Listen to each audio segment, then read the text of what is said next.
سابق وزیر اعلیٰ پنجاب پرویز الہی کو رہائی کا پروانہ ملتے ہی دوبارہ گرفتار کر لیا گیا ہے۔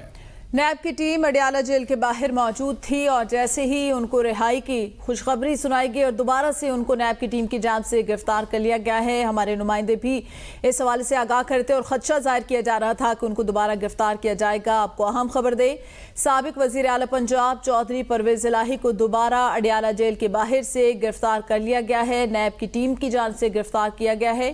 ان پر کرپشن کے بھی مختلف چارجز ہیں اور اس سے پہلے جو صوبائی اسمبلی ہے وہاں پر غیر قانونی بھرتیوں کا الزام بھی ان کے اوپر لگایا جا رہا تھا۔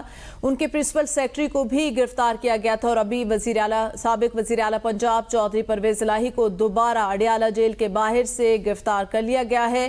ان کو نامعلوم مقام پر منتقل کرنے کی تیاریاں بھی جاری ہیں۔ رہائی ملتے ہی دوبارہ گرفتاری، سابق وزیر اعلیٰ پنجاب پر جیسے ہی ان کو رہائی کا پروانہ ملا، دوسری مرتبہ ان کے ساتھ یہ ہوا کہ ان کو دوبارہ گرفتار کر لیا گیا ہے۔ اس سے پہلے ان کو قید کیا گیا تھا جو غیر قانونی بھرتیاں تھیں صوبائی اسمبلی کے حوالے سے، اور اس کے بعد دوبارہ کرپشن کیسز میں ان کو گرفتار کیا گیا۔ ایک مرتبہ پھر نیب کی ٹیم باہر موجود تھی اور کرپشن کے متعدد کیسز میں سابق وزیر اعلیٰ پنجاب چودھری پرویز الہی کو دوبارہ گرفتار کر لیا گیا ہے۔